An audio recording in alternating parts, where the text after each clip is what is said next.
Sadhu, sadhu, sadhu, sadhu, buduruwana vandintai.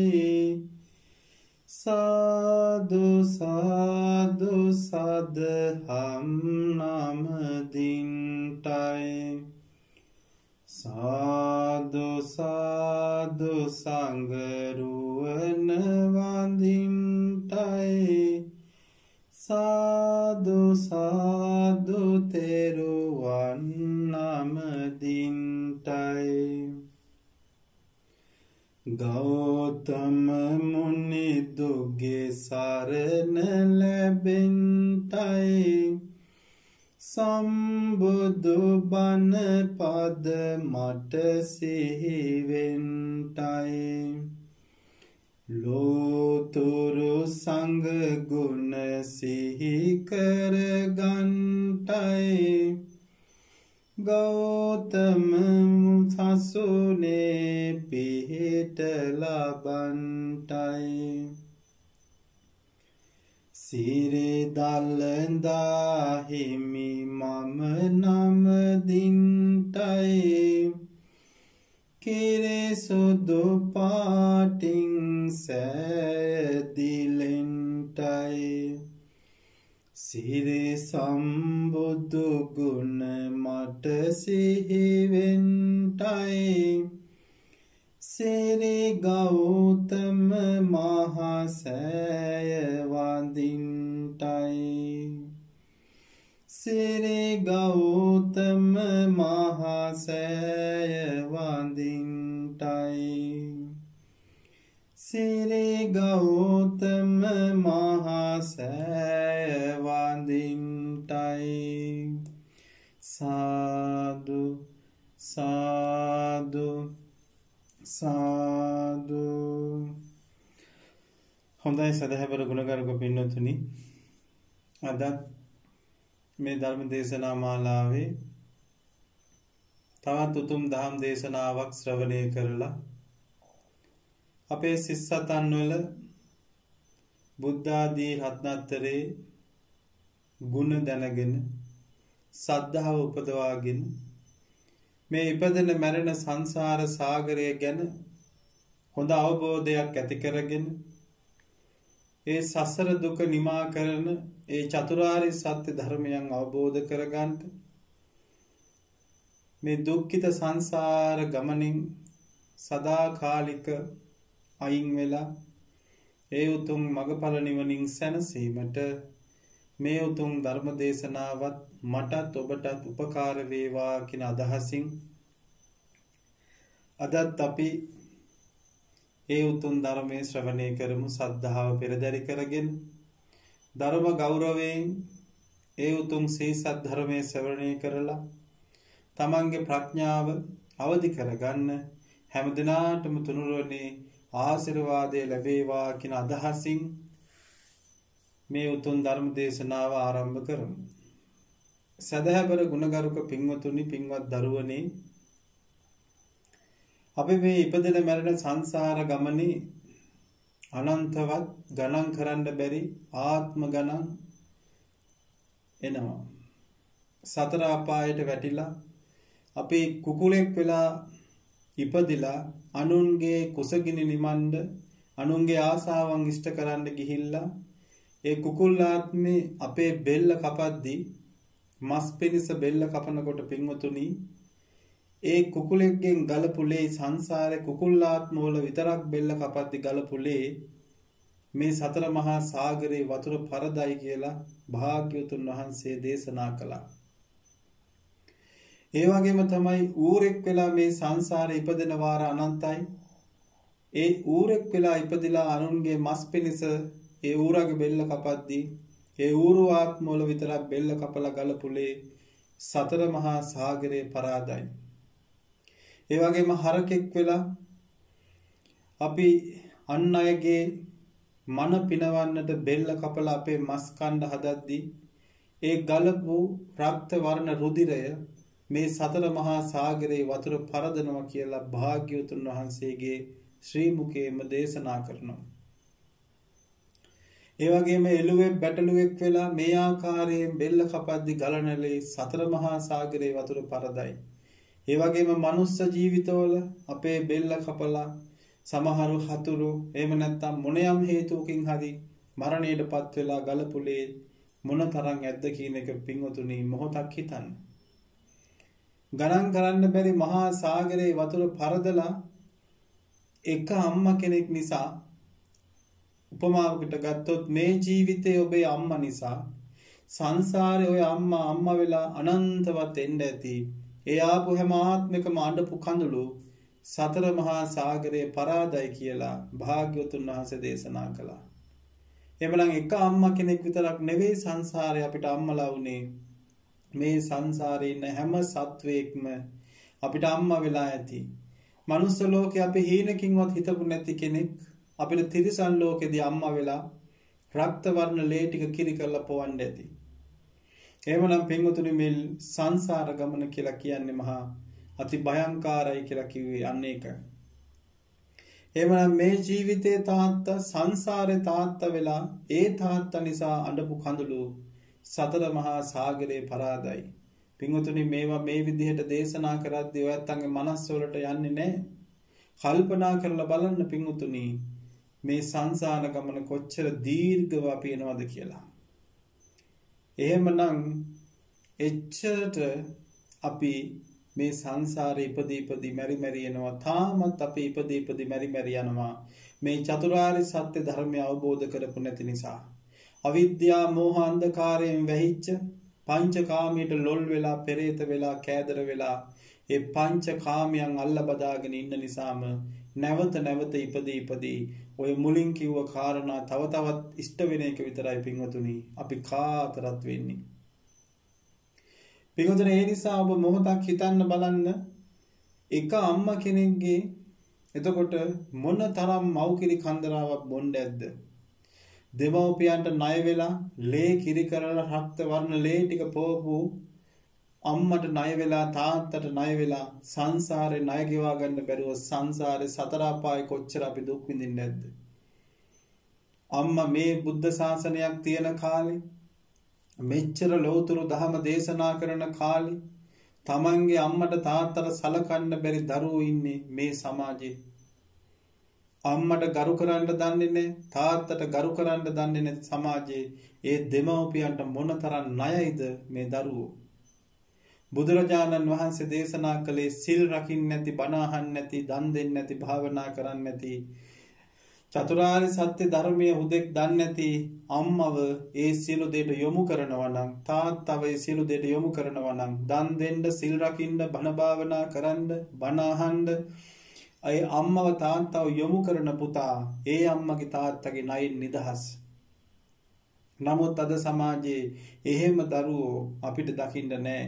දෙමව්පියෝ හිතලා පිනක් දහමක් කරද්දී ඒකට පවා දොස් නගන, ඒකට බාධා කරන සංසාරගත මොකද්ද එකක් මේ ලෝකෙට ඇවිල්ලා. ඊළඟට තමයි මේ අම්මට තාත්තට ආදරෙන් කරුණාවෙන් කතා කරන්න බැරි තත්ත්වයක් මේ සමාජයේ විසින් දරුවන්ගේ ඔළුවට දාලා තියෙනවා. මේ තමයි සංසාරේ ගමනේ හැටි. ඉතින් බුදුරජාණන් වහන්සේ දේශනා කරන විදිහට මෙවැනි සංසාර ගමනකයි අපි එන්නේ. මනුස්ස ජීවිතයේ අම්මා කෙනෙක්ගේ එහෙම අපි ණය ගෙවා ගන්න බැරුව අපි ලත වෙනවා නම් ඔබ තිරිසන් ලෝකේ බල්ලෙක් වෙලා, බලලෙක් වෙලා, ලේනෙක් වෙලා මොන තරම් තිරිසන් ලෝකේ ආත්මවල මොන තරම් ಜಾති සත්තුන්ගේ බඩවල ඉපදෙන්නේ නැද්ද? ඒ බලුවම්මත් රක්ත වර්ණ ලේ ටික කිරි කරලා දරුසෙනෙහසට පොවන්නේ. එහෙනම් ඒ අම්මලාට කොච්චර ණයක්ද? ඒක තමයි මෙච්චර අපි මේ සංසාරේ දුක් විඳ ඉන්නේ. නමුත් මේ දේවල් තේරුම් ගන්න විද්‍යාව නැමැති මේ සම්මාදිට්ඨිය නැමැති මේ චතුරාර්ය සත්‍ය ධර්මයන් නොදන්නකම නිසා අවිද්‍යාවෙන් මෝහයෙන් වැළලීලා මේ කාම ලෝකයට අහු වෙලා යන ලෝකයා මේ ಗುಣධම් පැත්ත නෙවෙයි හිතන්නේ. නිතරම හිතන්නේ ඇස් දෙක පිනවන්න, කන් දෙක පිනවන්න, නාසය පිනවන්න, දිව පිනවන්න, ශරීරය පිනවන්න, මනස පිනවන්න. තමන්ගේ සතුට ගැනම හිත හිතා යන මේ සමාජයෙන් මේ ගුණදහම් පැත්ත හොයන්න අමාරුයි. කල්යාණ මිත්‍රයන් වහන්සේලා මුණ ගැහුණොත්, සත්පුරුෂයන්න් වහන්සේලා මුණ ගැහුණොත් යම් මට්ටමකට හරි ඒ හදවත් වලට, ඒ හිත් වලට මේ ධර්මයක ඇතුල් කරොත් යම් මට්ටමකට හරි හැදෙනවා. අපි සංසාරේ පුරාවටම මේ පංචකාමයේ නිසා තමයි, මේ අවිද්‍යාව නිසා තමයි, මේ ඇති වෙලා නැති වෙලා යන දේවල් නිසාම අපි ආසාවෙන්, තණ්හාවෙන් වියරු වැටිලා ඉන්න නිසා හැමදාම සංසාරේ. බුදුරජාණන් වහන්සේලා ලක්ෂ ගණන් පහළ වෙලා, කෝටි ගණන් පහළ වෙලා, පිරිනුවම් පාලා ඒ බුද්ධ ශාසන අතුරුදහන් වෙලා යද්දිත් අපි මේ හැම බුද්ධ ශාසනයක්ම පවතින මේ ලෝකේ ඉපදෙනවා මැරෙනවා, ඉපදෙනවා මැරෙනවා. ඉපදුනොත් පව් රැස් කරගෙන විපාක විඳින්න ආය ඉපදෙනවා. මේක තමයි මේ චක්‍රේ, මේක තමයි මේ කැරකෙන රෝදේ. මේක කවදා හරි දවසක තේරුම් අරගෙන මේක දුකක්, මේක මහා කාලකන්ණී වූ සංසාර ගමනක් කියලා අවබෝධ කරගත්ත කෙනා ඒකෙන් මිදෙන්න උත්සාහ කරනවා. එතකොට මුළු ලෝකෙම ගල් ගහනවා. උඩුගම් බලා යනකොට පල්ලෙහාට යන අර අවිද්‍යා අන්ධකාර ලෝකෙට පේන්නේ මේ එක්කෙනෙක් උඩුගම් බලා යනකොට අර ඔක්කොටම යාව පේනවා. එතකොට කරන්නේ කකුලෙන් අදිනවා. ඕක තමයි ධර්මතාවය. සාමාන්‍ය ලෝකෙත් කෙනෙක් දියුණු වෙන්න හදනකොට කකුලෙන් අදින අය බොහෝමයි. සාමාන්‍ය ලෝකෙත් කෙනෙක් හරි දේ කරනකොට ඒ කෙනාට කරදර කරනවා, දොස් නගනවා, කකුලෙන් අදිනවා. මේක තමයි ලෝකයේ හැටි. එතකොට මෙච්චර දීර්ඝ සංසාරයක ඔබත් මමත් ඉපදී අම්මලා තාත්තලා මාරු කර කර, ආත්ම මාරු කර කර, කයවල් මාරු කර කර, අකුසල් අලුත් ඒවා රැස් කර කර මේ යන ගමනේ තේරුම මොකද්ද? මේ යන ගමන ගැන ඔබ ඇයි වටහා ගන්න නැත්තේ? ඔබට ඇයි තේරෙන්නේ නැත්තේ පින්වතුනි? මේ ගමන භයානකයි කියලා. සංසාරේ ඔබ වදපු දරුවෝ, කාන්තාවක් නම් ඔබ වදපු දරුවෝ ගණන් කරන්න බැරි තරමට දරුවෝ වදලා තියෙනවා. දරුවෝ සෙනෙහස ලබලා තියෙනවා. දරුවන්ට ආදරය කරලා තියෙනවා. දරුවන්ට අධ්‍යාපනය දීලා තියෙනවා. දරුවන්ට කණ්ඩ උයලා දීලා තියෙනවා. ඕ හැම දෙයක්ම මේ සංසාරේ ගණන් කරන්න බැරි තරමටම කරලා තියෙනවා. මේ ජීවිතේ කරන්නේ ඒකම තමයි. මේක ඉවරයක් නෑ. මෙන්න මේක තමයි බන්ධනය කියලා කියන්නේ. මේක තමයි ඇදලා බැඳලා තියෙන්නේ මේ සත්වයන් දෙන්නේ. මේ සත්වයන්ව මේකෙන් ඇදලා බැඳලා තියෙන නිසා ගැලවෙන්න අමාරුයි. එක අම්මා කෙනෙකුට දරුවා වෙලා සංසාරේ පුරාවට ආත්ම කෝටි ලක්ෂ ගණන් දරුවා වෙලා ආපු මේ බැඳීම් ඔබ හිතන්න කඩන්න තියෙන අමාරුව කොච්චරද කියලා. පුංචි පැලයක් තමන්ගේ ගෙදර වහලට බර වෙලා පොඩිවට හැදෙනකොට ඒ කාලේ ගණන් ගත්තේ නැතුව ඒක මහ විශාල ගහක් වුණාට පස්සේ ඒ ගහ අයින් කරන එක ලේසි නෑ. ඒ වගේ මේ සංසාරේ පුරාවටම දරුසෙනෙහස කියලා මේ හිත ඇදලා බැඳලා තියාගෙන ඉන්න මේ කාමය එක පාරට අත්හැර ගන්න බෑ. පපුව පිච්චෙනවා. නමුත් අද සමාජයෙන් කියන්නේ දරුසෙනෙහස කියලා. නමුත් බුද්ධ ශාසනයේ මගේ බුදුරජාණන් වහන්සේගේ ධර්මයට අනුව බලනකොට මේ තමයි කාමයේ ලොල් බව, මේ තමයි කාමයේ ආදීනව, මේ තමයි කාමයේ භයානකකම. ආසාවෙන් මුසපත් වෙලා මගේ කියලා අල්ලගත්ත දේ අද ඔබටම පහර දෙනකොට නැවත අපාගත වෙන්න ඔබ තාමත් ඒ පාරෙම යන්න උත්සාහ කරනවා. එවනම් මේ සංසාර ගමනේ දෙමව්පියෝ, ඥාතියෝ, දේපොළ, දරුවෝ, අඹුසැමියසුර මෙන්න මේ පහ, මේක පංචකාමය, මේ පහ තමන්ව හැමදාම සංසාරේ ඇවිද්දෝ එක්ක යනවා. මේ පහ නිසා ඔබ මේ ජීවිතේ හොඳට හොයලා බලන්න. මේ පහ නිසා නෙවෙයිද ඔබ දුක් විඳින්නේ, බැනුම් අහන්නේ, කරදර විඳින්නේ. මේ හැම දෙයක්ම මෙන්න මේ බැඳීම් නිසා. එවනම් මේ බැඳීම් අපි කඩාගන්නේ කොහොමද? මේ බැඳීම් කඩාගන්න හැටි අපි ඉගෙන ගන්න ඕනේ. දැන් අපි ගන්න අපේ නිවසේ ජීවත් වෙනකොට අපේ නිවසේ ගස් කොළන් කොච්චර තියෙනවද? ඕන ගස් කොළන්, එක එක જાතියේ ගස් කොළන් කොච්චරනම් මේ ඉඩමේ තමන් ඉන්න ඉඩමේ කොච්චර තියෙනවද? ත්‍රිසංගත සත්තු කොච්චර තරම් එක එක වර්ගයේ ත්‍රිසංගත සත්තු කොච්චර ඉන්නවද ඔබ ජීවත් වෙන භූමියේ? ඔබ දැන් හිතන්න ඒ ගස් කොළන් ඔබට ඕන විදිහටද හැදෙන්නේ? ඒ ත්‍රිසංගත සත්තු ඔබට ඕන විදිහටද ජීවත් වෙන්නේ? කිසිම කෙනෙක් ඔබට ඕන විදිහට ජීවත් වෙන්නේ නැහැ. ඒක ගහක් කොළක්වත් ඔබට ඕන විදිහට ජීවත් වෙන්නේ නැහැ. ඒ ගහට කොළට ඕන විදිහටයි ගහ කොළ ජීවත් වෙන්නේ. හැබැයි ඔබත් ඒ ඉඩමේ ඒ නිවසේම ජීවත් වෙනවා, උදේහවා දකිනවා. නමුත් ඔබ සත පහකටවත් ඒ ගහක් කොළක් ගණන් ගන්නෑ. ඒ ගහක් කඩාගෙන වැටුණා කියලා ඔබට ගාණක් නැහැ. ඒ ගහක් කොළක් හදිසියෙ ගෙඩි හටගත්තේ නැහැ කියලා ඔබට ගාණක් නැහැ. හැබැයි තණ්හාවෙන් ඉන්න අය නම් යම් මට්ටමකට ගහක් කොළක් වලටත් ආසාවෙන් බැඳලා ඉන්නවා. නමුත් මම මේ උපමාවක් වශයෙන් කියන්නේ. එහෙනම් ඒ ගස් කොළන් වලට ඒ තමන්ගේ භූමියේ ඉන්න ත්‍රිසංගත සත්තුන්ට ඒ සත්තු කූඹි වර්ග කොච්චර ඉන්නවද? පණුවෝ, ගැඩවිල්ලෝ, කුරුල්ලෝ. එතකොට ඒ අනන්තවත් සත්තු ඉන්නවා. ඒ සතෙකුටවත් ඔබ ඇලිලා නැහැ. ඒ සතෙක් නැත්තම් ඔබ හොයන්නේ නැහැ. ඒ සතෙකුට තුන් වේලම කණ්ඩ හොයා දිදී අඳින්න දෙන්නේ නැහැ. ඔබ ඔබේ නිවසේ ජීවත් වෙනවා. ඒ ගස් කොළන් සතා සිව්පාවා ඒ වනාන්තරයේ ජීවත් වෙනවා. ඔය විදිහට මේ පංචකාමයට එක්කත් ඔබ ජීවත් වුණොත් මේ කියන භයංකාර සංසාර ගමනින් එතර වෙන්න පුළුවන් මුල් අඩිතාලමක් වෙනවා කියන එක මතක තියාගන්න. ඒ කියන්නේ එහෙම කිව්වා කියලා සලකන්න එපා. ඒ වගේම තමයි තමන්ගේ යුතුයකම් ඉෂ්ට කරන්න එපා කියනවා නෙවෙයි. අපි තමන්ගේ දරුවට රෙදි ටික හොදලා කන්න බොන්න දෙනවා. නිදා ගන්න හදලා දෙනවා. ඒ වයසේම දරුවෙක් අල්ලපු ගෙදරක් ඉන්නවා. ඔබ අල්ලපු ගෙදරටත් ගිහින් එහෙම කරනවද? නෑ. ඔබගේ ඇස් දෙකෙන් මේ දරුවා ගැන තමයි බැඳලා ඉන්නේ. මේ ඇති වෙච්ච දෙයක් පුංචි කාලෙකට ඇති වෙච්ච දෙයක් Tamanට අවුරුදු 30යි නම් 30 දී Tamanට දරුවෙක් ලැබුණා නම් Tamanට තව අවුරුදු 20යි නම් 30යි නම් ඉන්න තියෙන්නේ. අවුරුදු 30කට හම්බෙච්ච මෙන්න මේ රූපේ නිසා ඔබ මුසපත් වෙලා ඔබම දුක් විඳිනවා. දරුවෙක් කුසට ආපු දවසේ ඉඳලා කාන්තාවක් අම්මා කෙනෙක් විඳින දුක අප්‍රමාණයි. එතකොට මේක අපි තේරුම් ගන්න නම් මේ බැඳීම් තේරුම් ගන්න නම් අපි අවබෝධයකට එන්න ඕනේ.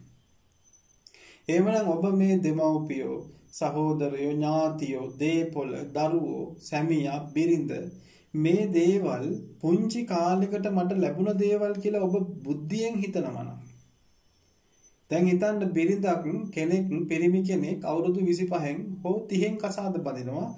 ඒතකොට අවුරුදු 30න් කසාද බඳින්න අවුරුදු 29න් කෙනෙක් හොයනවා. එතකොට අවුරුදු 29ක්ම එයා ගැන දන්නේ නැහෙනේ. අවුරුදු 29යි අවුරුදු 30න් බැඳලා පස්සේ තව අවුරුදු 30කටයි මේකෙන් ඔයාට හම්බෙලා තියෙන්නේ. අවුරුදු 30කට හම්බුණා. අවුරුදු 30කට එහා පැත්තේ දන්නේ නැති කෙනෙක්ව. කිසිම දවසක දැකලා නැති, කතා කරලා නැති, කිසිම දෙයක් දන්නේ නැහැ. ඒ කෙනාගේ ජීවිතේ මොනවද කළේ, එයා කොයි විදිහටද හිටියේ කිසි දෙයක් දන්නේ නැහැ. හැබැයි දැන් අවුරුදු 30කට පස්සේ හම්බුණාට පස්සේ ඒ කෙනා ගැන ඕනෑවට වැඩිය දුක් වෙවි, තැවි හොයා රකින්න බලනවා. ඔන්න පටන් ගත්ත තැන මේක තේරුම් ගන්න අවබෝධයෙන්. දැන් මේ කෙනා නිසා මෙයා මැත්තේ එයාව රකින්න ඒ රූපෙට ලොල් වෙලා ආසාවෙන් බොරු කියනවා, කේලම් කියනවා, හොරකම් කරනවා, සත්තු මරනවා. මේ හැම දෙයක්ම කරනවා. මිත්‍යා දෘෂ්ටික වැඩ කරනවා. නැගත් කේන්දර පස්සේ යනවා, දේවාල පස්සේ යනවා, යදින තැන් වලට යනවා, පඳුරු ගැට ගහනවා. දැන් අර අවුරුදු 30කට පස්සේ හම්බෙච්ච මේ රූපේ නිසා පඨවි ආපෝ තේජෝ වායෝ කියන සතර මහා භූතයන් එකතු කරලා හදපු සංසාරේ කරගත්ත කර්මයට අනුව කුණුප කොටස් 32ක් එකතු කරලා හදපු මේ කුණු ශරීරයක් නිසා ඔබේ මුළු සංසාරෙම කුණු ගා ගන්නවා. එතකොට මෙන්න මේක තේරුම් ගත්තොත් එතකොට Tamanට අවුරුදු 31 දී දරුවෙක් ලැබෙනවා. ඒ දරුවා අවුරුදු 31 දී Tamanට ලැබෙනකොට අවුරුදු 32 වෙනකොට දරුවා තමන්ගේ අතට එනකොට ඔබ දන්නේ නැහැ යා කොහේ ඉඳන් ආවද? ගියාත්මෙ හිඟන්නේද්ද? ගියාත්මෙ මිනිමරුවේද්ද? ගියාත්මෙ වෙන ආගමක කෙනෙක්ද? කවුද කියලාවත් දන්නේ. අවිද්‍යාවේ තියෙන අඳුර, අවිද්‍යාවේ තියෙන ගැඹුරෝක තමයි. ඒ කෙනා මොන ආත්මික ඉඳන් ආවද මොනවා කරගෙන දැන් ඒ කෙනා එනකොට අරන් එන්නේ කර්මය. ඒ කෙනා සංසාරේ කරගත්ත පින් ටිකයි පව් ටිකයි අරගෙන තමයි ඔය කුසට ආවේ. එතකොට එයාට අවශ්‍ය මුදල් ටික අවශ්‍ය බඩු බාහිරාදිය අරගෙනයි මේ ගමනට ආවේ. මේ සංසාර ගමනේ එක නවාතැන් පොලක් විතරයි මනුස්ස ජීවිතේ විශ්‍රාම ශාලාවක්. අවුරුදු දැන් භාග්‍යවතුන් වහන්සේ දේශනා කරන විදිහට අද මැරෙන්නත් පුළුවන් මේ දැන් මැරෙන්නත් පුළුවන් කොයි මොහොතේ මරණය සිදු වෙනවද කියලා අපි දන්නේ නැහැ. නමුත් සමාජීය වශයෙන් අපිට කියන්න පුළුවන් අර සංසාරේ කරගත්ත පිනුයි පවයි කියන කර්ම දෙක අරන් ආපු ඒ සත්වයා අවුරුදු තව 30කට එන්න. සමහරට අවුරුදු 32කින් ඒ දරුවා තමන්ගේ අතට ලැබෙනකොට තව අවුරුදු 8කින් ඔබ මැරුණොත් අවුරුදු 8කට ලැබිච්ච රූපේ නිසා කල්ප 8කට පව් රැස් කරගන්නවා. මේක තමයි අවිද්‍යාව. මේ නිසා ඔබ සංසාරේ එන්නේ. නැතු ඔබ මේ වෙන දෙයක් නිසා නෙවෙයි මේ සංසාරේ මේ දුක් විඳ එන්නේ. එතකොට මේ දරුවා නිසා අනන්ත අප්‍රමාණ දුක් විඳිනවා කියන එක තේරෙන්නේ නැහැ. දෙමව්පියන්ට තේරෙන්නේ නැහැ දරුවා. එතකොට මේ දරුවා මේ අසුචි කලයක් ඇතුලේ, ලේ කලයක් ඇතුලේ අම්මා කන ආහාර අසුචි වෙලා එක පැත්තක අසුචි ගොඩක්, තව පැත්තක මුත්‍රා ගොඩක්, තව පැත්තක සෙම්සොටු, තව පැත්තක උරුණු තෙල්, තව පැත්තක මහා ජරාව ගොඩාක් මේ ඇතුලේ තියෙන්නේ. පුදුම දුර්ගන්ධයක්. මහා මේ පුදුමාකාර දුක් ගොඩක් විඳිනවා අර කුස ඇතුලේ. නමුත් දරුවට ඒ දුක තේරෙන්නේ නැහැ. දරුවා බඩ ඇතුලට ආපු නිසා අම්මට දැනෙන දුක අම්මට තේරෙන්නේ නැහැ. මේකට හේතුව තමයි මෙන්න මේ කාමයට තියෙන ලොල් බව. ඒ විදිහම දරුවෝ අනන්තවත් ඉපදෙනවා. ඒ කිසි කෙනෙකුට ඇලීමක් නැහැ. තමා සතු කරගන්න දේම තමා ආරක්ෂා කර පෞරස් කරගන්නවා. ඒ කියන්නේ දැන් පෞරස් කරගන්නවා කියද්දි මෙතනදී ඔබට ගැටලුවක් වෙන්න පුළුවන් මේ දරුවෝ හැදුවත් පෞරස් වෙනවානේ. මොකද්ද මේක මේ? එහෙම නෙවෙයි කියන්නේ. මේ රූපයක් නිසා ඔබට රාගය ඇති වෙනවා. අන්න ඒකයි භාග්‍යවතුන් වහන්සේ දේශනා කරන්නේ. ඒකට උපමාවක් වශයෙන් ගන්නකොට ඔබ කඩේකට ගිහිල්ලා ජුවලරි එකකට ගිහිල්ලා පවුමක මාලයක් ගන්නවා.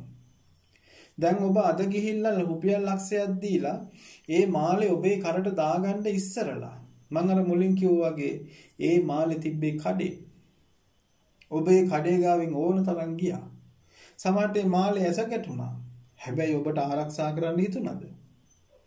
ඔබට අතගාලා බලන්න හිතුණාද? ඔබට ආඩම්බරෙන් මාන්නෙන් මේ මාලේ දාගෙන සමහරට බොත්තමක් එහෙම ඕපන් කරගෙන මේ මාලේ පේන්න දාගෙන සමාජයට යන්න හිතුණාද?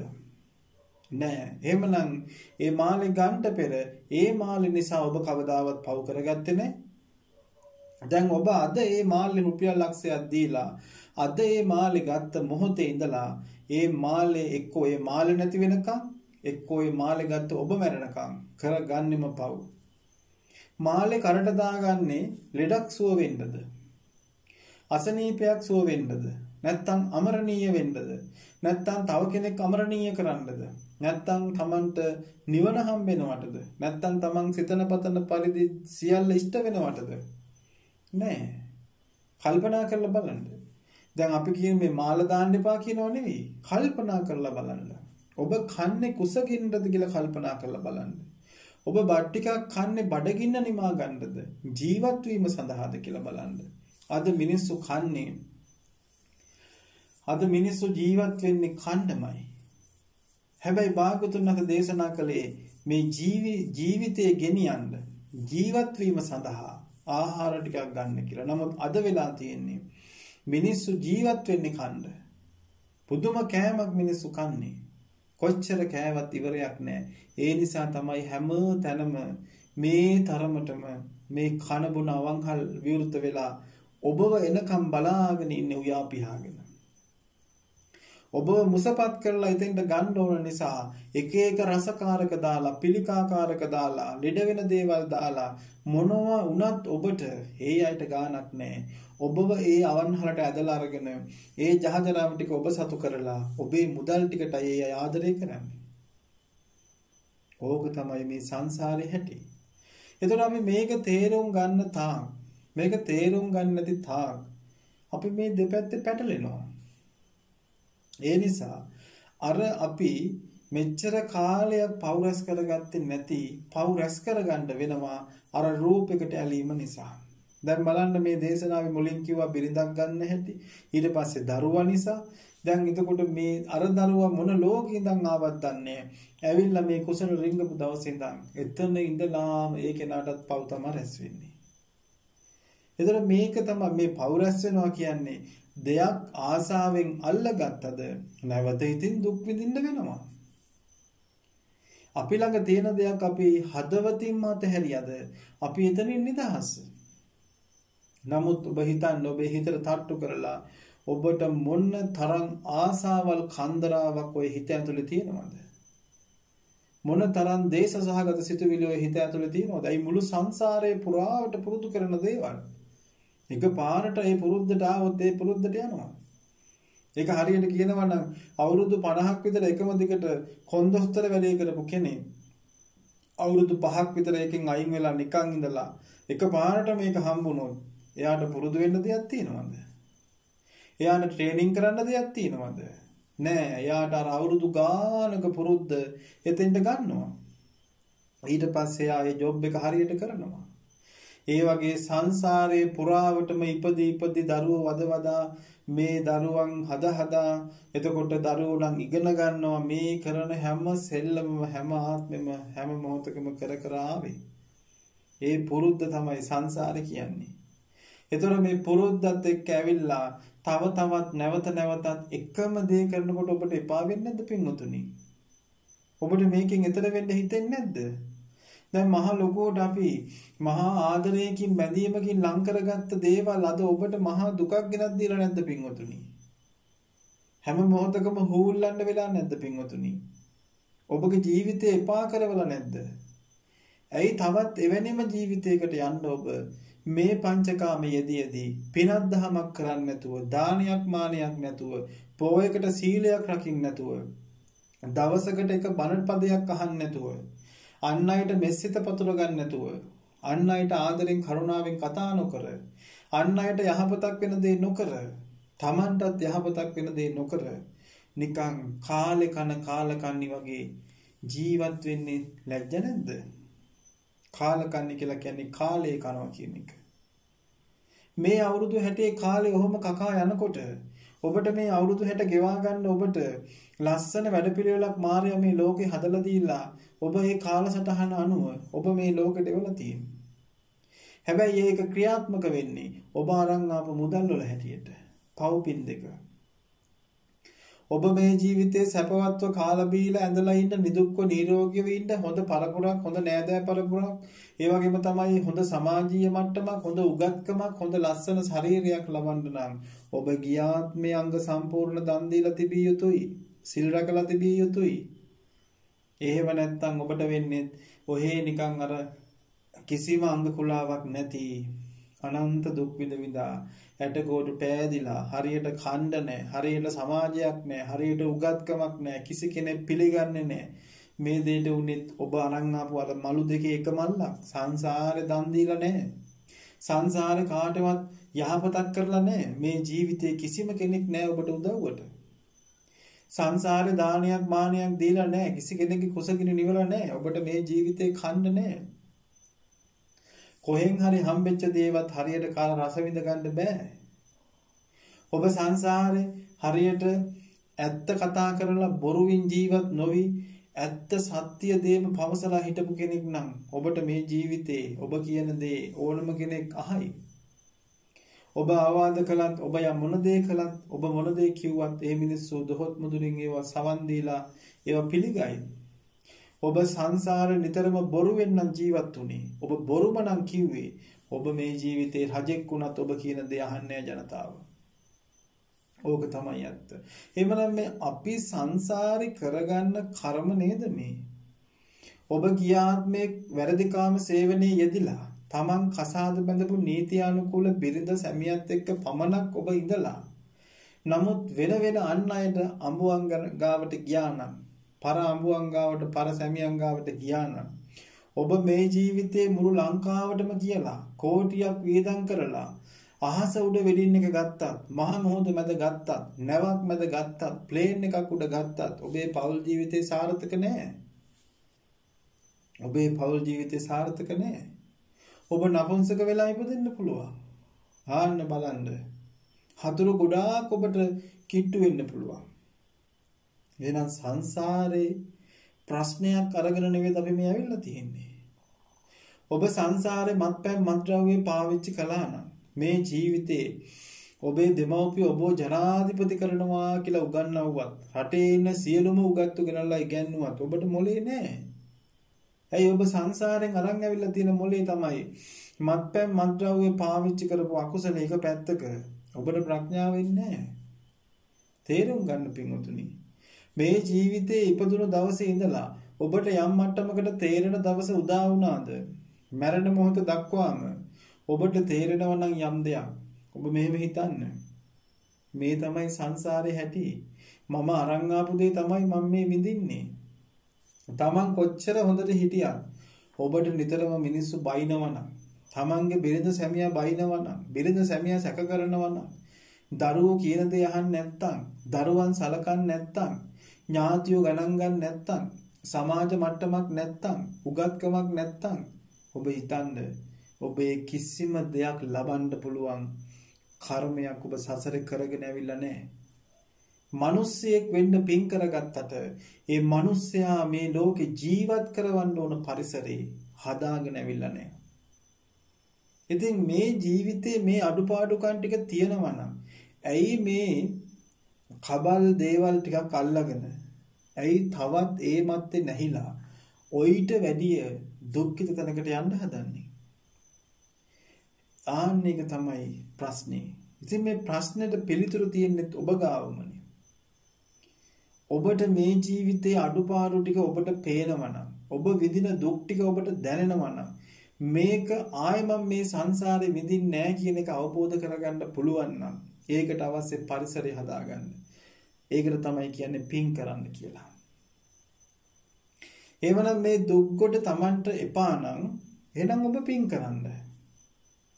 ඔබ හැම මොහොතකම කණ්ඩගත්ත බත් එකේ පළවෙනි බත් කට අනලා සියලු සත්වයන්ට ආහාර වේවා කියලා පැත්තකින් තියන්න. ගෙදරක නම් කුස්සියේ භාජනයක් තියන්න. ගෙදර ගෘහණිය භාජනයක් තියන්න. ගෙදර හැමෝම දැනුවත් කරන්න බත් එක බෙදලා දීලා බත් කටක් මේකට දාන්න සියලු සත්වයන්ට ආහාර වේවා කියලා. අන්න දාන දෙන්න පටන් ගත්තා. එවනම් මේ බත් කට මේ ලොවේ ලෞතරා බුදුරජාණන් වහන්සේලාට, මහරහතන් වහන්සේලාට, පසේ බුදුරජාණන් වහන්සේලා, උතුම් මහ සංගරුවන මේ උපාසක උපාසිකාව මේ ලෝකේ පණ ඇති සියලු සත්වයෝ ඉන්නවනම් අර උතුම් අයත් මේ ලෝකෙට පහළ වෙනවා. ඒ හැම දිනාටම ඔබ ඔය අයින් කරපු බත් කට දානයක් වෙලා ඉවරයි. ඒකයි සියලු සත්වයන්ට ආහාර වේවා කියලා බත් කට අයින් කරනකොටම චේතනාව පහළ කරලා මේ ලෝකේ පණ ඇති සියලු සත්වයන්ට මේ බත් කට අයිති වෙලා. දෙයනේ මොන්න තරම් කුසලයක් ඔබේ ජීවිතේට එතන රැස් වෙනවද? මේ ලෝකේ බුදුවරු කොච්චර පෙරම් පුරනවද? බෝසත්වරු කොච්චර ඉන්නවද?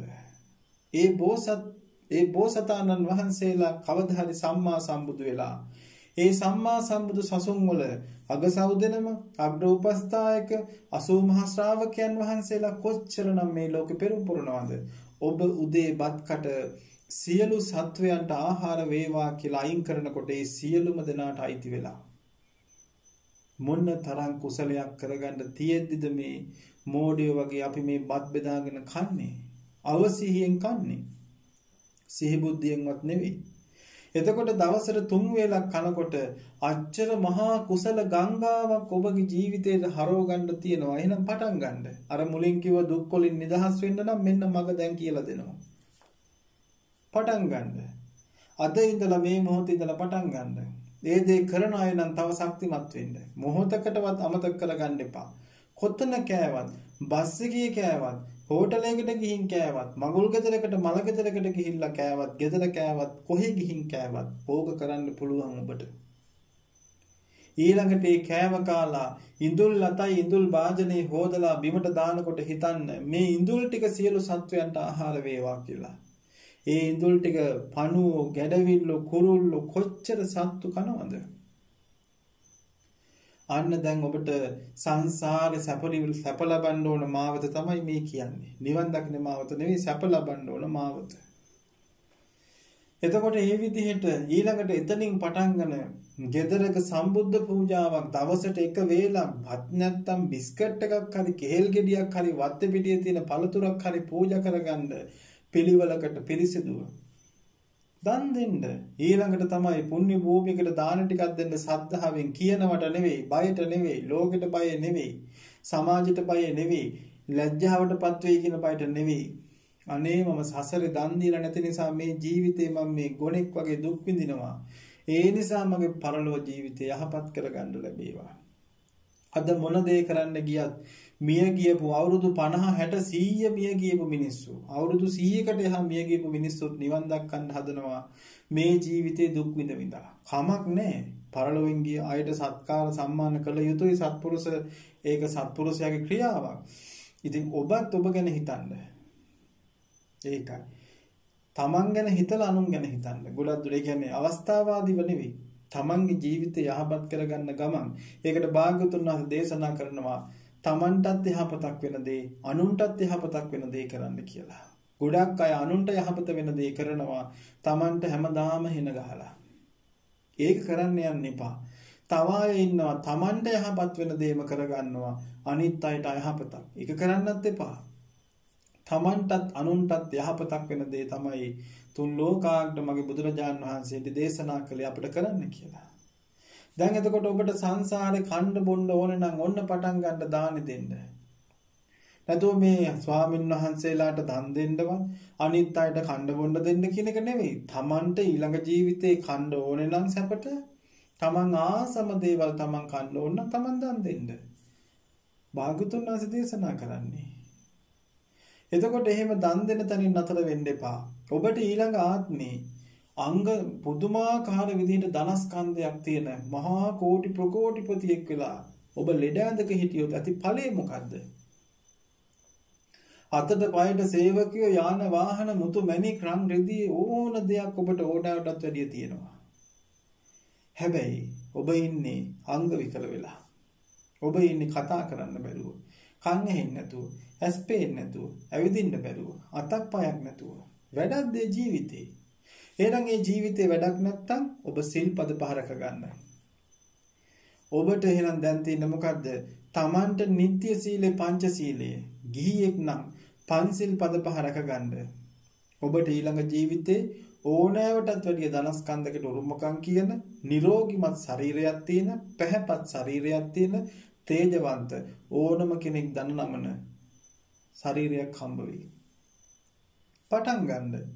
මේ ජීවිතේ නොලැබෙච්ච දේවල් මේ ජීවිතේ විඳින දුකෙන් ඔබ අයින් වෙන්න ඕන නම් මෙන්න ක්‍රමේ පටන් ගන්න. එතකොට දැන් ඔබ ඒ දේත් ලැබිලා ඔබට ඕන තරම් ධනස්කන්ධය තියෙනවා, ඔබට ඕන තරම් නිරෝගීකම තියෙනවා. නමුත් ඔබට බල්ලෙක්වත් නැති වුණොත් ඔබට කිසිම කෙනෙක් නැහැ ජීවිතේ. අඩුම තරමේ තමන්ගේ අම්මා තාත්තා බිරිඳවත් නැහැ මුදව්වට. එහෙමනම් ඔබ එවැනි අර මහ ධනස්කන්ධයකට හිමිකම් කියන නිරෝගිමත් තේජවන්ත ශරීරයක් තියෙද්දි ඔබට කාත් කවුරුත් නැත්තම් මොකද්ද ජීවිතයේ අද රසය? එහෙමනම් ඔබ මේ ජීවිතේ පුළුවන්ම තරම් මිනිස්සුන්ව පිනට යොමු කරන්න. පරිවාර සම්පත්තිය ලබන්න නම් පිරිස යොමු කරන්න. මෙහෙ එන්න පින්වත දන් දෙන්න එන්න. මෙහෙ එන්න සිල් රකිමු. අපි පන්සිල් පද පහ රකිමු. අපි දන් දෙමු. අනේ වත් මෙහෙම දන් දෙන්න, මෙහෙම බුද්ධ පූජාව තියන්න. අර අහවල් වලට අපි කෑම ටිකක් දෙමු. අර අහවලට අඳින්න නෑ අපි ඇඳුමක් දෙමු. මෙතන රුපියල් 10ක් තියෙනවා. ඔබත් දෙන්න, ඔබත් දෙන්න. හැමෝගෙම එකතු කරලා දන් දෙන්න, මේ සිල් සමාදන් වෙන අයට දන් දෙන්න. ආන්න ලබන ආත්මේ ඔබට ඕන තරම් පිරිසෙන්දී එළියට බහලා විසිල් එකක් ගැහුවොත් බල්ලු පවා දුවගනී. මෙන්න මාවත. මේ මාවත පටලගෙන අපි ලෝකෙට ඇඟිල්ල දික් කරනවා. අපි ලෝකෙට ඇඟිල්ල දික් කරනකොට ඇඟිලි 4ක් අපිට දික් වෙලා. අපි එහෙනම් ගොඩාක්ම වැරදි, ලෝකෙ නෙවෙයි. අපි එක ඇඟිල්ලක් ලෝකෙට දික් කරනකොට අපිට ඇඟිලි 4ක් දික් වෙනවා කියන්නේ පින්වතුනි අපි නේද ගොඩක් වැරදි. අන්න තේරුම් ගන්න. එහෙමනම් හැබැයි දැන් ඒ විදිහට දැන් ඔබට මේ ජීවිතේ දැන් මේ කියපු දේත් අනුව ඔබට හොඳට කන්න බොන්න තියෙනවා, ඉන්න හිටින්න තියෙනවා, හැමදේම තියෙනවනේ යම් මට්ටමකට. ඒ වගේම ඔබ නිරෝගීමත්නේ. ඔබ හොඳට අංග සම්පූර්ණ මනුස්ස ජීවිතයකට ලබලා. ඔබට ඕන තරම් මිනිස්සුත් ඉන්නවනේ. ඥාතියෝ ඉන්නවා, දරුවෝ, දෙමව්පියෝ, අසල්වාසී ගොඩාක් ඉන්නවා. හැබැයි ඔබ ඉන්නේ සතුටින්ද? දැන් ඔබගේ හදවතට මම මේ කතා කරන්නේ. ඔබ ඉන්නේ දැන් පුදුමාකාර සැනසීමකින් සතුටින්ද? එහෙනම් දැන් ඔබට ප්‍රශ්නයක් තියෙනවා. මේ හැමදේම ලැබිලත් දැන් ඒ දේ ලබන්න අපි පින් කරගෙන වෙහෙස මහන්සි වෙලා පින් කරගෙන ඒ தත්ත්වයට අපි ආවේ නිකන් නෙවෙයි. දන් දෙනවා කියන එක හරි අමාරු දෙයක්. සිල් රකින්නවා කියන එක හරි අමාරු දෙයක්. පිරිස යොමු කරනවා කියන්නේ හරි අමාරු දෙයක්. ඒතර මේ අමාරුම දේවල් කර කර අපි පින් රැස් කරගෙන පින කියන්නේ සැප විපාක ළඟා කර දෙන දෙයක්. දැන් ඒක ලබලා මම අහන්නේ ඔබ ඉන්නේ සිනහා මුසු මොහොනින්ද? ඔබ ඉන්නේ පුදුමාකාර සතුටකින්ද? නෑනේ. රාග දේශ මොහ වලින් ඇවිලි පිච්චි ඔබ ඉන්නේ මහා දුක් ගොඩක් මැදනේ. ඕක තමයි ඇත්ත කතාව. එහෙමනම් පින්වතුනි අපි දැන් නිවන් දකින්න බලමු. මේක තමයි කතන්දරේ. එහෙනම් අපි මුලින් කියපු විදිහට අපි මේ ජීවිතේ වැරදිලා තියෙන්නේ ගිය ජීවිතේ වරද්දාගත්ත නිසා. එහෙනම් මේ ජීවිතේ අපි ඒක තේරුම් අරගෙන ඊළඟ ජීවිතේ අපි යහපත් කරගත්තා. හැබැයි මේ යහපත් කරගත්ත ජීවිතෙත් අපි ඉන්නේ දුකෙන්, දුම්නසෙන්, ඉරිසියාවෙන්, ක්‍රෝධයෙන්, වෛරයෙන් මේ දේවල් නිසා පිච්චි නම් ඉන්නේ. ඔන්න ඕකට කියනවා සංසාර දුක කියලා. එවනම් මේ සංසාර දුක කියන්නේ ඔන්න ඕක. දැන් අපි සංසාර දුක තේරෙනවා නම් අපි දැන් මේ සංසාර දුකෙන් එතර වෙන්න කටයුතු කරගන්න ඕනේ. එහෙමනම් අර කියපු සියලුම කුසල අර කියපු සියලුම පින්කම් මම මුලින් කිව්ව සියලු පින්කම් කරනකොටත් කරන්න ඉස්සරලා හිතනකොටත් ඊළඟට ඒවා කරනකොට කරලා ඉවර වෙලත් හිතන්න මේ රැස් කරගත්තා වූ කුසල කර්මය චතුරාර්ය සත්‍ය ධර්මය මට අවබෝධ වේවා. මේ සකල දුක්ඛයන් නිමා කරන අජරාමර නිවනින් මට සැනසෙන්න මේ දානීය පාරමිතාවක් වේවා. මේ සීලේ පාරමිතාවක් වේවා. මේ මිනිසුන්ව පිනට යොමු කිරීම පාරමිතාවක් වේවා. අසත්පුරුෂ ගුණමකුවන්ගේ ඇසුරක් නොලැබේවා. සත්පුරුෂයාණන් වහන්සේලාගේ ඇසුර ලැබලා උතුම් සී සත් ධර්මයේ ශ්‍රවණය කරමින් මගඵල නිවනින් සැනසීමට මේ පින මට උපකාර වේවා කියලා හිතන්න. දැන් අන්න ඔබට මේ දුකෙන් නිදහස් වෙන දුක තේරුම් අරගෙන දුකෙන් නිදහස් වෙන්න ඔන්න වැඩපිළිවෙල. හැබැයි දැන් අපි අඹ ගහ ගාවට ගිහිල්ලා මගේ අතට අඹයක් ලැබේවා ඉදිච්ච අඹයක් මගේ අද්දකට එන්න කියලා ප්‍රාර්ථනා කළොත් එයිද? ගහ ළඟ මැරිලා වැටුණත් ගහ කඩාගෙන වැටුණත් ඉදිච්ච අඹ ගෙඩියක් අතට එන්නේ නැහැ. ඒවනම් අපි ප්‍රාර්ථනා කර හිටියොත් ඔන්න තව අපේ ගැටයක් මේ ලියන්න හදන්නේ. අපි පින් කර ප්‍රාර්ථනා කරනවානේ මෙහෙම වෙන්න කියලා. අපිට ගමනක් යන්න ඕන නම් අපි කියමුකෝ ඔබ අනුරාධපුරේ යනවා. අනුරාධපුරේ යන්න ඕන නම් අනුරාධපුරේ යන්න මාර්ගයක් තියෙනවා. ඔබ කරන්නේ මම මේ ලැහැත්ති වෙලා අහන කොහෙද යන්නේ? මම මේ අනුරාධපුරේ යනවා. ඔබ යන්නේ අනුරාධපුරයට කියලා මිනිස්සුන්ට කිව්වට ඔබ යන්නේ කොළඹ පාරේ. එහෙමනම් ඔබට යන්න වෙන්නේ කොළඹ. එහෙමනම් ඔබ අනුරාධපුරේ යන්න ඕන නම් අනුරාධපුරයට යන්න පාරක් තියෙනවා මේ රටේ හදලා. අන්නේ පාරේ ගියොත් විතරයි ඔබට අනුරාධපුරට යන්න පුළුවන්. ඔබ ඒ පාරේ යන්නේ නැතුව අනුරාධපුරේ යනවා කියා හිතා කොළඹ පාරේ ගියොත් ඔබට යන්න වෙන්නේ කොළඹ. එහෙමනම් මේ ප්‍රාර්ථනා කර යද සිහිපත් කර ඉඳලා බෑ. යන්න ඕන මාර්ගයක් තියෙනවා. සංසාරයෙන් එතර වෙන මාර්ගය. චතුරාර්ය සත්‍ය ධර්මය අවබෝධ කරගන්න මාර්ගයක් තියෙනවා. ආන්නේ මාර්ගය තමයි භාග්‍යවතුන් වහන්සේ දේශනා කරේ දාන, සීල, භාවනා. සීල, සමාධි, ප්‍රඥා, අනිත්‍ය දුක්ඛ අනාත්ම මේ දේවල් අවබෝධ කරගෙන තමන් නිවන් දකින අදහසින් දන් දෙන්න ඕනේ. ලෝකෙට පේන්නවත්, නම්ුණාම ගන්නවත්, ටයිටල් සම්මාන ගන්නවත් නෙවෙයි දන් දෙන්නේ. මෙන්න මේ කියාපු මාර්ගයට යන්න. මොකද්ද මාර්ගය?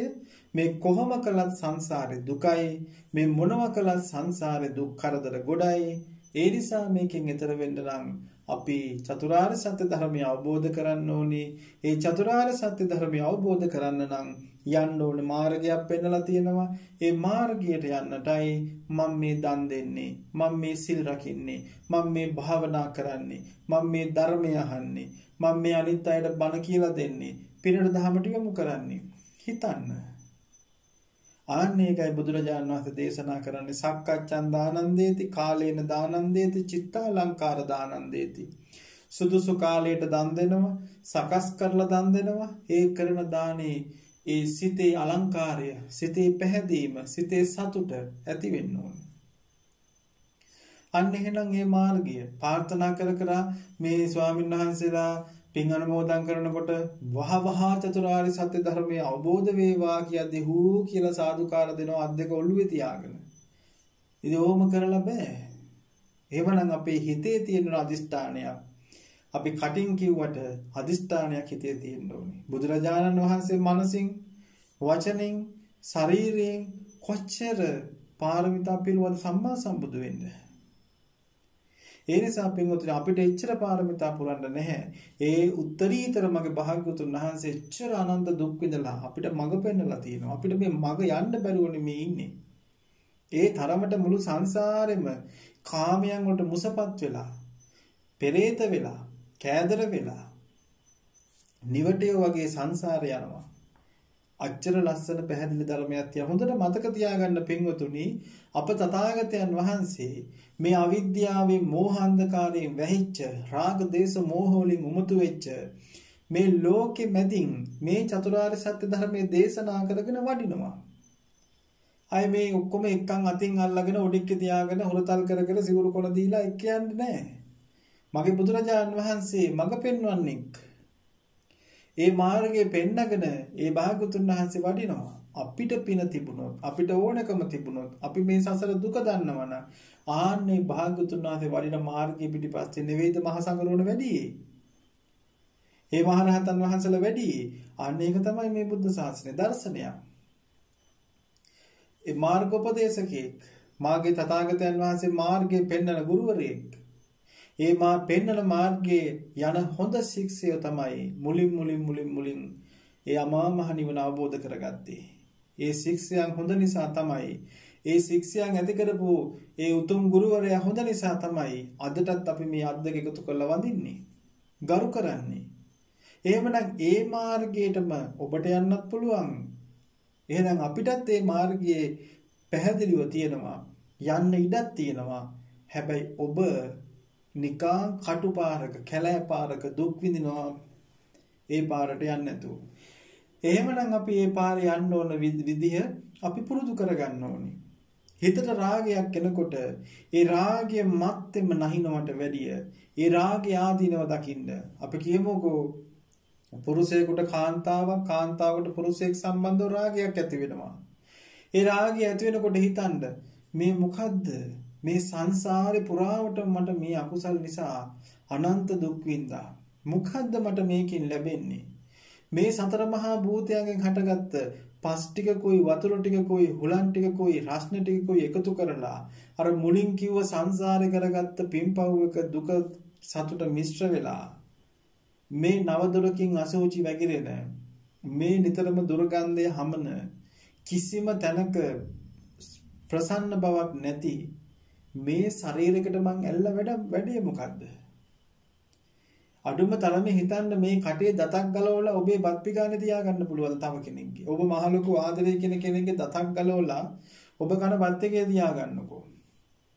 ඒ අයගේ කෙස් ගස් ටිකක් ගලවලා බත් එකේ අනාගෙන කන්නකෝ බලන්න. බත් එකේ කෙස් ගහක් තිබ්බොත් කන්න පුළුවන්ද? තව කෙනෙක් දවසක් ඇඳපු ඇඳුමක් පුළුවන් නම් ඔබ අඳින්නකෝ. මොන තරම් බොරුවක්ද? මොන තරම් විහිළුවක්ද? පුළුවන් නම් ඒක නෙවෙයි. ඔබ කෑරලා කෙල ගහලා ඔබේ අල්ලට කෙල බින්දුවක් දාගන්න. ඒ කෙල බින්දුව ආසාවෙන් ආපහු කටට අරන් කන්න බලන්න. ඔබේ ඇස් දෙකේ කබ ටිකක් අරගෙන ඔබ පුළුවන් නම් කටේ දාගන්නකෝ. මොන තරම් පිළිකුල්, අපවිත්‍ර, දුගදහමන, අපවිත්‍ර දෙයක්ද මේ අල්ලගෙන ඉන්නේ. ආන්න රාගය ඇති වෙච්ච කෙනා අසුබ පැත්තට හැරෙනවා. කුමක් සඳහාද? මේ පෙන්වා දෙන මාර්ගේ යන්න ඕනේ නම් මොක කරන්න? නැත්තම් ඕනේ නැහැ. නැත්තම් මල පෙරේතයෝ වෙලා, තිරිසන්න වෙලා, අසුරයෝ වෙලා, නිරේට වැටලා, ගිනි අඟුරු ගොඩේ ලෝදිය බිබි අනන්ත කෝටි දුක් විඳින්න පුළුවන් මනුස්ස ජීවිත මනුස්ස ලෝකේ අවුරුදු කෝටි ගණන්. ඒකට කැමති නම් ওই විදිහට යනවා. හැබැයි ඒක දුකක් කියලා දැනගත්ත කෙනා ඒකෙන් නිදහස් වෙන්න යනවා නම් අර වගේ රූපයකට ආසාවක් ඇති වෙනකොට මේ වගේ යථාර්ථය ඇත්ත දකින්න. අපි ඇත්ත දකින්න කැමති නෑනේ. දාඩිය ගඳ සිනි ගඳ යන සෙල් ගහ ගන්නවා. ශරීරේ කැතමකා ගන්න මේකප් කරනවා. ශරීරේ අංග කුලාවක් නැති මේ රූපේ බැරල් වගේ තියෙනවා වහගන්න ඇඳුම් වලින් විලාසිතා හදා ගන්නවා. අනිත් අය රාගෙන් උමතු කරවන විදිහට හැඩවෙවි මේ මස් ගොඩවල් දුර්ගන්ධය හමන මේ නවදොරකින් අසෝචි වැగిරෙන මේ කුණු කයවල් රාගයෙන් උමතු කරවනවා අනිත් අයව ලෝක සත්වයාව. ලෝක සත්වයා කියලා කියන්නේ මේ මුලින් කියපු විදිහටම අන්ත අසරණ වෙලා දුක් විඳ විඳ යන අයව තවත් අසරණ කරනවා මේ ශරීරය නිසා රාගය උපද්දලා ඒ කෙනා යන්නේ අපායටම තමයි. තව කෙනෙකුට දේශය අවුස්සලා ඒ කෙනා ඒ අයගේ දේශය අවුස්සන නිසාම යන්නේ අපායටමයි. තව අයව මෝහයටපත් කළා රාගය දෙනකොටම මෝහය ගොඩ වෙනවා. හොඳට මතක තියාගන්න රාගයයි දේශයයි රාගයයි මෝහයයි කසාද බැඳගෙන ඉන්නේ නිතරම. බලන්නකො ඔබ රාගයක් ඇති වුනහම කරන ගොංකම්. බලන්නකො ඔබ දේශයක් ඇති වුනහම කරගන්න ගොංකම්. එහෙනම් රාගය යාළු වෙනකොටම ඒකට තෑග්ගක් වශයෙන් මෝහය එනවා. ඔබට තරහ එනකොටම දේශය එනකොටම ඒකට ඔබට ප්‍රසන්ට් එකක් වශයෙන් එනවා මෝහය. ගොංකම්ම තමයි කරන්නේ. මිනි මරනවා, අත්පය කඩා ගන්නවා, රණ්ඩු වෙනවා, පීයෙන් එන ගන්නවා, වෛර කරනවා, මරවනවා, හානි කරනවා. මතකනේ භාගතුන් වහන්සේ වැඩ ඉන්න කාලේ කොච්චරනම් තිබ්බද? අර එක වචනෙට අර සිටුවරයා කියපු එක වචනෙට ඒ සිටුවරයාගේ කුඹුරු ඔක්කොටම ගිනි තිබ්බනේ. දේශේ නැමැති සිතුවිල්ලක් නිසා. අහිංසක හරක්ගේ කකුල් කැපුවානේ. කුඹුරු වලට ගිනි තිබ්බ කකුල් කැපුවා. අවසානයේ මේ බුදුරජාණන් වහන්සේ කුටිරත් ගිනි තිබ්බනේ. ආන්න බලන්න දේශේ ඇවිල්ලා අවසානයේ අන් අයට දේශය දීම නිසා ඔබ යන්නේ අපායට. අන් අයට රාගෙ දැන් කියන්න බස් එකේ කෙනෙක් ඉඳගෙන ඔබට තේරෙන්න මම මේ කියන්නේ. බස් එකේ පිරිමි කීප දෙනෙක් ඉඳගෙන යනවා. ඒ ඉඳගෙන යනකොට ඒ අය ඉතින් එක්ක ප්‍රශ්නයක් ගැන කල්පනා කර කර නැත්නම් ඉතින් අද කරන්න මේ යන ගමන ගැන කල්පනා කර කර යනවා. මේ කුණුප මේ නවදොරකින් අසූචි වැగిරෙන නිතරම දුර්ගන්ධය හමන කුණු වෙලා දිය වෙලා පොළවට පස් වෙන කුණු ශරීරයක් දරාගෙන ඒක එළියට පෙන්නගෙන කෙනෙක් ඒ බස් එකට නගිනකොටම අර ඔක්කොටම රාගය ඇති වෙනවා. ඒ අය හිටියේ රාගයක් නැතුව ඒ මොහොතේ විරාගීව ඒ අය මොකක් හරි දෙයක් කල්පනා කරගෙන හිටියේ. දැන් මේ කෙනා බස් එකට නගිනකොටම ඒ කෙනාට ඒ අර ඔක්කොටම රාගය ඇති වෙනවා. දෙයනේ ධර්මයට අනුව මොන්න තරම් පව් ගොඩක් රැස් කරගන්නවද මේ එක කෙනෙක් මේ රූපයක් නිසා. තව පැත්තකින් අර කට්ටිය එහෙම ඉන්නකොට කවුරු හරි බස් එකට නැගලා හයියෙන් කෑ ගහනවා. එහෙම නැත්නම් හයියෙන් බෙරයක් ගහනවා. එහෙම නැත්නම් මොනවා හරි විකුණනවා. අර ඉඳගෙන ඉන්න මිනිස්සුන්ගේ ඇඟේ හැප්පි අර බඩු මුට්ටු ඒ ඇඟවල වල වැදි දූවිලි ඇඟේ වදිනකොට අර මිනිස්සුන්ට දේශය එනවා. මේ කාලකන්‍ය මොනවා කරන අන්න දේශය හට ගන්නවා. එහෙම නැත්නම් තව කෙනෙකුට දේශය දෙනවා කියන්නේ මහා පාපයක්. මොකද මේ දේශය ඇති කරගන්න කෙනා රාගය ඇති කරගන්න කෙනා මනුස්ස ලෝකේ අවුරුදු කෝටි ගාණක් සතර අපාය කියලා දුක් විඳින්න ඕනේ. මේ කොහෙවත් යන කෙනෙක් ඇති කරපු රාගය නිසා. මේ කොහෙවත් යන කෙනෙක් ඇති කරපු දේශය නිසා. මේ කොහෙවත් යන කෙනෙක් ඇති කරපු මෝහය නිසා. සසර භයානකයි පින්වතුනි. භයානක නිසායි මෙච්චර අර මුලින් කිව්ව කුකුලෙක් වෙලා විතරක් බෙල්ල කපද්දි ගලපුලේ සතර මහා සාගරයට වැඩි කිව්වේ. සසර භයානක නිසා. එළුවෙක් වෙලා හරකෙක් වෙලා බැටළුවෙක් වෙලා බෙල්ල කපනකොට ගලපු රුධිරය මේ ගණන් කරන්න බැරි සතර මහා සාගරේ වතුරට වැඩිය ලේ ගලලා තියෙනවා කියලා භාග්‍යතුන් දේශනා කළේ සසර භයානක නිසා. සසර භයානක වෙන්නේ දීර්ඝ වෙන්නේ අනතනින්. එවනම් තව කෙනෙක් රාගයේ උපද්දද්දී ඔබ රාගයේ උපද්ද ගන්න නැතුව ඉන්න අර කියපු විදිහට ඇස් දෙකෙන් කබ ගලනවා, සිනි ගඳයි, නාසයෙන් හොටු ගලනවා, කන් දෙකෙන් කලාඳුරු ගලනවා, එතකොට කටින් කෙල සෙම ගලනවා, ශරීරේ උරුණු තෙල් ගලනවා, අසූචි වැක්කිරෙනවා, මල මුත්‍රා වැක්කිරෙනවා, දාඩිය වැක්කිරෙනවා, කිහිලි සිනි ගඳයි. උදේ ඇඳපු ඇඳුම දවල් වෙනකොට ගඳයි. දවල් ඇඳපු ඇඳුම හවස් වෙනකොට ගඳයි. එක දවසක් නෑවේ නැත්තම් ගඳයි. දවස් දෙකක් දත් මැද්ද නැත්තම් ළඟින් යන්න බෑ. එතකොට ඒ විදියට අන්නයා මෙනෙහි කරනකොට අර රාග ගින්න පිච්චිලා යනවනේ. රාගයෙන් පිච්චෙන කෙනා විතරාගී වෙන්න නම් අර රාගේ පිච්චෙන දෙයක් හිතන්න ඕනේ. රාගයෙන් ඉපදෙන දෙයක් අනේ මෙයාගේ ඇස් දෙක ලස්සනයි, මෙයා හරි සුවඳයි, මෙයා හරි කඩවසම්, මෙයා හරි හැඩයි, අනේ මට මෙයා නැත්තම් රාගයෙන් ගිනි ගන්න කෙනා තව තව ගිනි ගන්නවා. තමන්ගේ ගින්න තමන්ම ගිනි ගන්නවා. තමන්ම ගිහිල්ලා විඳින්න වෙන්නේ ලෝදියේ ගොඩේ. ඒක තේරුම් ගන්න. එහෙනම් ඒක තේරුම් අරගෙන තමන්ගේ ජීවිතේ මේ ආකාරයෙන් මේ ගෙවන ජීවිතේ මේකෙන් මං ඈතර වෙන්න ඕනේ කියලා තමන්ට හිතෙන්න ඕනේ.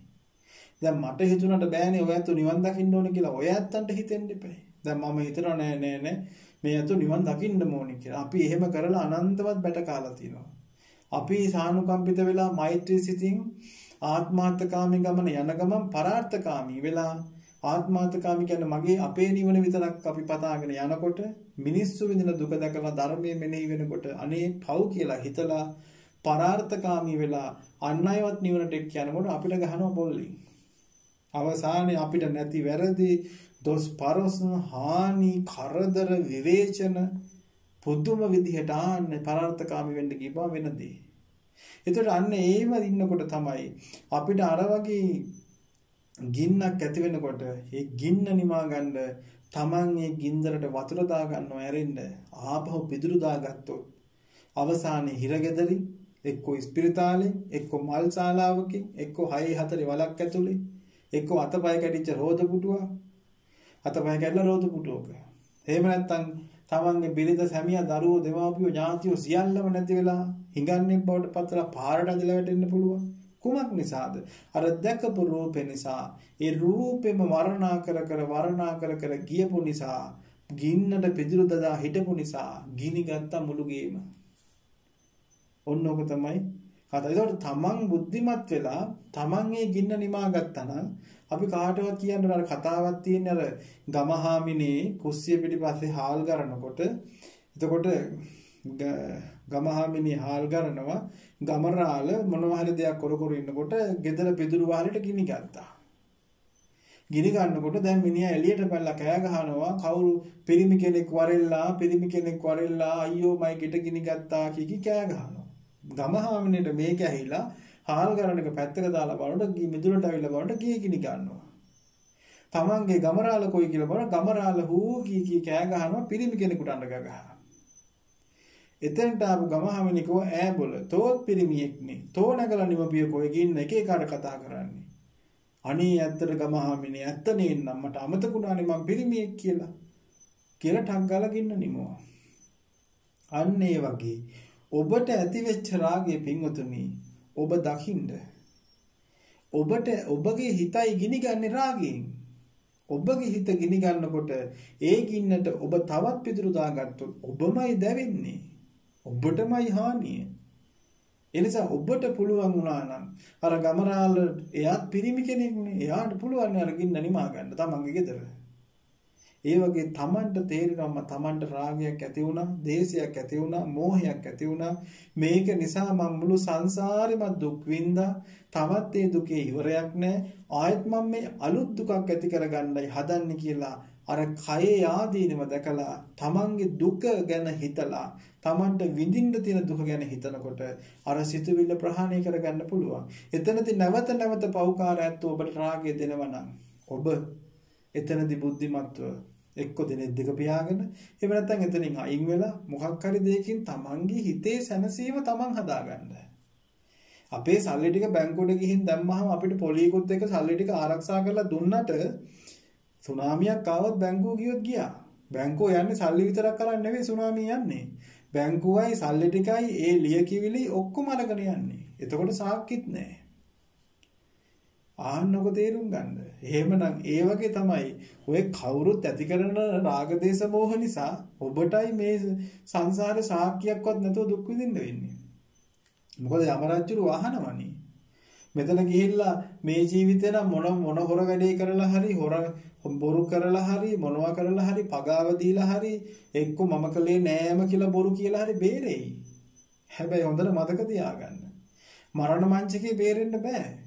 මරණින් පස්සේ ඔබ ගිහිල්ලා හතර අපාය යම රජුරු අපායට කියලා යම රජුරු අහද්දී ඔබට බේරෙන්න බෑ. යම රජුරු ගාව ටීවී එකක් දැම්ම වගේ ඔක්කොම මැවිලා පේනවනේ. අහනවනේ. උඹ දේවදූතයෝ පස් දෙනා දැක්කේ නැද්ද? මලමිනිය, මහල්ලා, ලෙඩා, මේ එවල ඉපදිච්ච දරුවා දැක්කේ නැද්ද? වදකාගාරවල වද දෙනේ උන් දැක්කේ නැද්ද?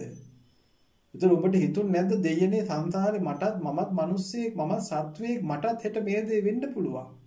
මට සංසාරේ මේ දේ වෙන්න පුළුවන්. ඊට ඉස්සෙල්ලා මම මේ බුදුබණ පදයක් අහලා මේ නිවන් මාගේ යන්න ඕනේ කියලා අපාය යම රජුරු ගාව තින්නේ මේ බුදුරජාන් වහන්සේගේ නඩු කතා කිරිල්ල. හොඳට මතක තියාගන්න. එදාට ওই මහ ලොකුවට අල්ලගත්ත කිසි කෙනෙක් ඔබව බේර ගන්න නැහැ. මේ ජීවිතේ අල්ලගෙන හිටියට මගේ කියලා. ඔය කවුරුත් නැහැ. මුළු ලෝකෙම තියෙන රත්තරන් වල අයිතිකාරය වුණත් මරණ මොහොතේ මරණයෙන් බේරන්න ඒ රත්තරන් ඉන්නේ නැහැ. අන්න ඒක මතක තියාගන්න. ඒ නිසා පින්වතුනි අනික තමයි මෙවැනි මේ භයංකාර සංසාරයක යන්නේ. මෙවැනි මේ කාලකන්ණි වැඩ කරගෙන සංසාරේ මේ ජීවිතේ ඉපදුනාට පස්සේ බෝධියෙන් බුදු පිළිමෙන් විහාර මන්දිරයෙන් පන්සලෙන් ආරණ්‍යයෙන් භික්ෂුන් වහන්සේලා ගාවින් ඔබේ මේ සංසාරේ ඔබම කරගත්ත කර්ම අපිට නවත්තන්න බෑ. ඒ කර්ම ඔබ ගෙවන්න ඕනේ. හැබැයි සැනසීමක් තියෙනවා බුද්ධ ශාසනයේ පිරිත් ටිකක් සජ්ජායනා කරලා හරි මඟ යනකොට ධම්මෝ ඒ ධර්මයේ හැසිරෙනකොට ඒ ධර්මයේ විසින් තමන් ආරක්ෂා කරනවා යම් මට්ටමකට සේවිලා යනවා. ඒ ಗುಣධර්ම දියුණු කරගත්තොත් පින්දහම් කරගත්තොත් එහෙම නැතුව කිසිම පිනක් නැතුව සීලයක් නැතුව ಗುಣධර්මයක් නැතුව බුද්ධ ගෞරවයක් ධර්ම ගෞරවයක් සංඝ ගෞරවයක් නැතුව බෝධියට ගිහලා ඔළුවෙන් හිටගත්තත් මොකුත් වෙන්නේ නැහැ. බය වෙන්න එපා. ඒ නිසා ඒක හොඳට මතක තියාගන්න. ඒ නිසා බෝධිය කියන්නේ කප්රුකක් නෙවෙයි. බෝධිය කියන්නේ ඥානය, අවබෝධය. ලෞතර සම්මා සම්බුදු කෙනෙක් ලෞතර සම්මා සම්බුදු රජාණන් වහන්සේලා පහළ වෙන සම්බුද්ධත්වයේ ලබන උතුම් ශ්‍රේෂ්ඨ ආසනය එතන. ඒ බුදුරජාණන් වහන්සේලාට අනුව ඒ බෝධිය හටගන්න තැන. ඒක තමයි බෝධිය. නැතුව මේ ඔබට ඉල්ලන දේවල් දෙන්නවත් ඔබේ ලෙඩ දුක් හොඳ කරන්න, දරුවෝ හොඳ කරන්න, දරුවන්ට අධ්‍යාපනය දෙන්න, යකඩ ගොඩවල් රකින්න, ගෙවල් දියුණු කරන්න, ගෙවල් හදන්න, බවුන්ඩේෂන් එකේ ඉඳලා තට්ටු 10ක් හදන්න, Tamanne මේ රාගය දේශයෙන් ඔය උපදින තරම් නෙවෙයි. ඔබ ඉල්ලන්නේ රාගයනේ. ඔබ ඉල්ලන්නේ රාගය. ඔබ පින්කමක් කරලා එහෙන් මෙහෙන් ඔහෙන් දාලා කිසිම පිරිසුදුකමක් පිළිවෙලක් නැතුව කිසිම මිනිස්සෙකුට ඇති වෙන ප්‍රමාණයක් නැහැ වතුර පැන් ටිකවත් ඒවා කරලා ඔබ ඉල්ලන්නේ රාගයනේ. මට සල්ලි ලැබේවා. මගේ දරුවෝ කියන්නේ රාගයනේ. දරුවෝ කියන්නේ සංසාරේ නායකාරයෝ. ඔයත් දරුවන්ගේ ණය අරන් ගෙවලා නැහැ. උන් ඊට පස්සේ ඇවිල්ලා මේ ජීවිතේ දරුවෝ වෙලා ගලා ලේ ටිකත් එක්ක බොනවා. මේක තේරුම් ගන්න. මේක තේරුම් ගන්න පින්වතුනි මේ සංසාර ගමන මොකද්ද කියන එක තේරුම් අරගන්න. තේරුම් අරගෙන මේ ධම් දේශනාවට අනුව තමන්ගේ ජීවිතේ තමන් තේරුම් අරගෙන සංසාර ගමන මොකද්ද කියන එක තේරුම් අරගෙන ඒ සංසාරයෙන් එතර වෙන මඟ තේරුම් අරගෙන ඒ සංසාරයෙන් එතර වෙන මාර්ගයේ ගමන් කරන හැටි පිළිවෙලකට ඉගෙනගෙන ඒ මඟ ගියොත් ඔබටත් මේ සකල දුක්ඛයන් නිමා කරගෙන ඒ ගෞතම මගේ බුදුරජාණන් වහන්සේ දේශනා කරපු අජරාමර නිවනින් සැනසීමට මේ ධර්ම දේශනාවත් මේ වැඩපිළිවෙලත් ඒකාන්තයෙන්ම උපකාර වෙයි.